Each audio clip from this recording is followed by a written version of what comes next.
여러분 안녕하십니까, 김준성입니다. 제가 이거 할까 말까 여러 번 망설였는데요. 새마을 금고 별로 좋은 얘기 못할 것 같아서, 여러 사람 욕할 것 같아서 싫어하는 사람도 많을 것 같고, 여러분들도 김준성 너무 과다하게 얘기하는 거 아닌가 생각하실 것 같아서 제가 좀 망설였는데, 그냥 하고 싶은 얘기니까 좀 하고 싶습니다.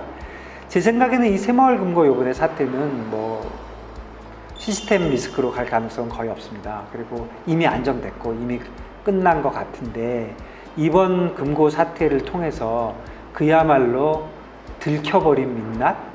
진짜 새마을 금고가 어떻게 운영되고 있는 건지, 우리가 갖고 있는 구조적인 문제가 무엇인지, 이게 새마을 금고에 끝나는 것인지, 아니면 저축은행이나 여러 가지 우리 갖고 있는 제2금융권 문제는 어떻게 되는 건지, 진짜 완전히 들켜버린 것 같아요. 우리의 문제점이 뭔지 제가 한번 말씀드려 보겠습니다. 우선 여러분들 잘 아시겠지만 새마을 금고 구조가 이렇습니다. 상호금융이라는 겁니다. 상호 간의 금융을 하는 거죠. 그래서 상호금융이라는 데가 지금 보면은 뭐가 있냐면, 새마을 금고 말고도 농협 중에 NH농협은행 말고 단위농협이라는 거 있잖아요. 그게 NH은행하고 조금 다른 거예요. 그게 상호금융이고, 또 신협이라는 게 있습니다. 그래서 한 3개 정도가 상호금융인데, 이 상호금융은 뭐냐면 그냥 같은 지역, 또 같은 직장도 됩니다. 같은 직장에 있는 사람들이 서로 상호금융으로 한다, 그런 컨셉이고, 새마을금고법은 1980년인가 그때 제정돼갖고 시작된 거고, 원래 시작은 1960년대부터 시작을 했는데, 어쨌든 상호금융입니다. 이러다 보니까 새마을금고에 중앙회가 있지만 영향력이 굉장히 작습니다. 그러니까 개별적으로 떨어져갖고 자기들끼리 모여서 하는 거기 때문에 영향력이 없지는 않지만 굉장히 적고요. 그리고 대주주가 없습니다. 이거는 상호금융이니까 말 뜻에도 있겠지만 1,000만 원인가가 맥시멈이고, 서로 그 돈을 내갖고 하는 거거든요. 그런 특징이 있고, 그 다음에 이 감독은 행정안전부에서 합니다. 금융위가 하는 게 아닙니다. 그러니까 행정안전부니까 동사무소, 구청 이런 데서 하는 겁니다. 이거 예금자 보호도 되는데, 새마을금고 중앙회에서 예금자 보호를 합니다. 5천만 원까지. 예금보험공사가 하는 게 아닙니다. 예금보험공사는 정부 거고, 새마을금고 중앙회는 여기 모여 있는 거니까. 그러니까 이게 예금이 보증이 될래나? 이렇게 생각하면, 이게 보증이 이제 새마을금고 중앙회에서까지만 한다 그러면 구체적으로 문제가 없는데, 제가 문제라고 오늘 지적하는 거는 사실상 정부가 보증을 하고 있지 않습니까? 이번에 이 사태가 나자마자 행정안전부에서 나와서 뭐라 그랬습니까? 전부 다 5천만 원까지는 무조건 예금이 보장된다, 그렇게 얘기했잖아요. 이거는 예금보험공사의 보증이 아닙니다.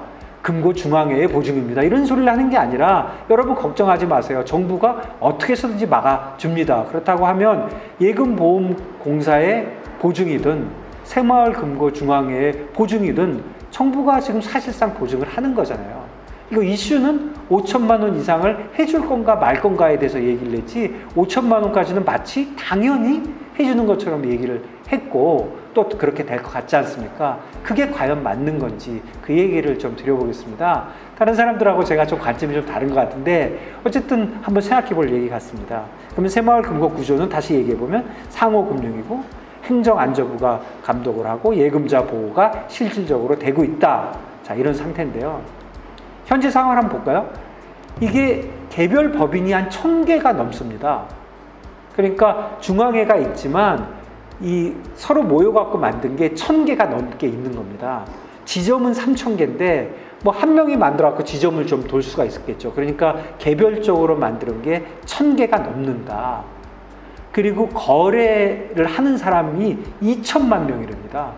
대한민국 국민이 몇 명입니까? 그 중에 어른이 몇 명입니까? 엄청난 숫자가 거래를 하고 있는 것이고, 2천만 명이 거래를 하는 거예요. 그리고 자산은 280조 근처고요. 280조, 그 다음에 예금은 250조 정도 됩니다. 그러니까 전체가 예금인 거죠. 한 30조 정도의 차이는 자본금이든 뭐든 뭔지 모르겠지만 있는 거니까 따로 빌리지 않고 전체가 예금이라는 건데, 그러면 250조를 2천만 명이 하려면 한 사람이 1,000만 원씩 예금하면 얼마입니까? 그럼 200조죠? 그러니까 그렇게 되는 겁니다. 그래서 5천만 원 이하가 95%라고 합니다. 자, 이거 보시고 어떤 생각이 드십니까? 자, 예금으로 250조가 모여 있고 5천만 원 이하가 95%고 2천만 명이 거래를 하고 개별 법인이 1000개가 넘어서 중앙회에서 컨트롤은 잘 안 되고, 그렇다면 이거 어떤 생각이 드십니까? 그 예금은 전체를 보호해주고, 그러면 예를 들어서 저하고 지금 뭐 몇 명이 모여가지고 새마을 금고를 만들었다고 치면, 물론 새마을 금고 중앙회가 그렇게 쉽게 받아줄 것 같지는 않지만 만일에 받았다고 치면 어떤 미친 사람이 김준성 보고 예금을 하겠습니까? 그런데 정부가 5천만 원까지 보증을 해주니까 예금할 수 있는 거죠. 그 예금을 다 받아서 뭐 내 마음대로 할 수 있다면 세상에 이렇게 좋은 일이 어디 있습니까? 그래서 제가 좀 심하게 얘기하는 것 같지만 이런 면에서 한번 보죠. 자산 건전성이라는 면에서. 자, 예금주는 이런 일이 지금 벌어지니까 누가 이득을 보나 생각을 해보면 예금은 1에서 1.5%를 더 줍니다. 그러니까 예금자들은 뭐 5천만 원 이하를 하면 뭐 1에서 1.5%의 이득을 보는 거죠. 물론 5천만 원을 예금했다가 문제가 생기면 제때 못 찾고 좀 이따가 찾긴 하지만 좀 이따 찾을 뿐이지 분명히 찾는 거거든요. 그러니까 예금주는 이득이 있고, 자, 주주는 다 분산돼 있으니까 뭐 자세히 모르겠지만 뭐 큰 문제 없어 보입니다. 대출 받는 사람들 뭐 큰 문제 있겠습니까? 대출을 뭐 어느 정도 리저너블하게 할 테니까 뭐 대출 받는 사람도 오케이인 거죠.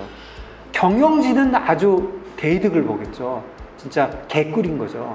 경영진들은 자기가 받은 거에서 자기가 상당히 자율적으로 어디다가 대출을 하는데, 물론 새마을금고 대부분의 분들이 건전하게 진짜 잘 하신다고 저는 생각하지만, 뭐 예를 들어서 저같이 나쁜 놈이 하나 있으면 그거 제 친구 빌려주면 되는 거 아닙니까? 뭐 그러니까 대출의 자산 건전성이 과연 보증이 될까요? 자, 내가 어떤 금융기관을 만들었는데 내 빚 보증을 정부가 다 해줍니다. 95%. 그 돈을 받아서 내가 마음대로 할 수 있는데 중앙의 영향을 많이 받지 않고, 그게 건전해 줄 수가 있나요? 제가 보기에는 천사가 내려와도 안 될 것 같습니다. 천사가 내려와도 안 되고 세상 없는 금융 전문가가 나도 이게 자산이 건전해질 수가 없는 거죠. 요번에 자산이 건전하지 않은 거는 뭐 PF다, 부동산 가격이 떨어졌다, 뭐 그런 얘기를 하지만 그 더 근본적인 문제는 이 자산이 건전할 수가 없는 거죠. 새마을금고 지금 운영하시는 분들은 제 말씀 듣고 굉장히 뭐 화내실 수도 있고 뭐라고 얘기하시겠지만, 전체가 그런 건 아니지만 큰 그림에서 볼 때 그럴 가능성이 있다는 겁니다. 그리고 실제로 어떤 일이 벌어지냐면, 최근에 보면 새마을 중앙회에 있는 대표이사는 지금 기소됐고 회장은 뭐 압수수색 당하고 그러고 있지 않습니까? 이런 일이 하루 이틀 아닌 거거든요. 그러니까 결국은 이 자산 건전성은 아예 구조적으로 있을 수 없다, 그렇게 생각합니다. 저는 그 구조적으로 자산 건전성이 없게 되는 이유가 5천만 원까지 정부가 보증을 하기 때문입니다. 물론 이걸 앞으로 어떻게 해야 되고 뭐 그런 것까지는 모르겠는데 그런 구조가 있다는 거고, 그러면 이 모든 예금주도 이익을 보고 주주도 오케이고 대출도 오케이고 경영진은 개꿀이고, 이렇다면 이 비용은 누가 감당합니까? 정부가 감당한다는 거잖아요. 95%를 지금 빚 보증을 해주니까. 그러면 정부가 감당하면 결국 국민이니까 납세자고, 국민 전체가 지금 비용을 감당하는 거지 않습니까? 그래서 저는 이번 사태가 다 해결은 된 거겠지만 이거는 우리 제2금융권에 진짜 구조적인 문제가 있다. 어떻게 해결해야 될지는 뭐 모르겠지만 이런 구조로서는 진짜 선진 금융이 되거나 아니면 건전한 뭐 제2금융이 되기에는 진짜 요원하다, 이런 생각이 들고, 그러면 새마을금고만 문제일까요? 다른 제2금융권은 어떤가요? 신용, 뭐 저축은행, 뭐 여신전문회사, 뭐 많잖아요. 이런 관련된 제2금융권의 구조상 문제는 없는지 다시 한번 봐야 될 것 같고요. 저는 이번에 새마을금고 사태를 보고 진짜 뭐 목이 메는데 그것 때문에 흥분한 건 아니지만 어쨌든 우리 그 금융의 민낯을 봤다, 이렇게 생각합니다.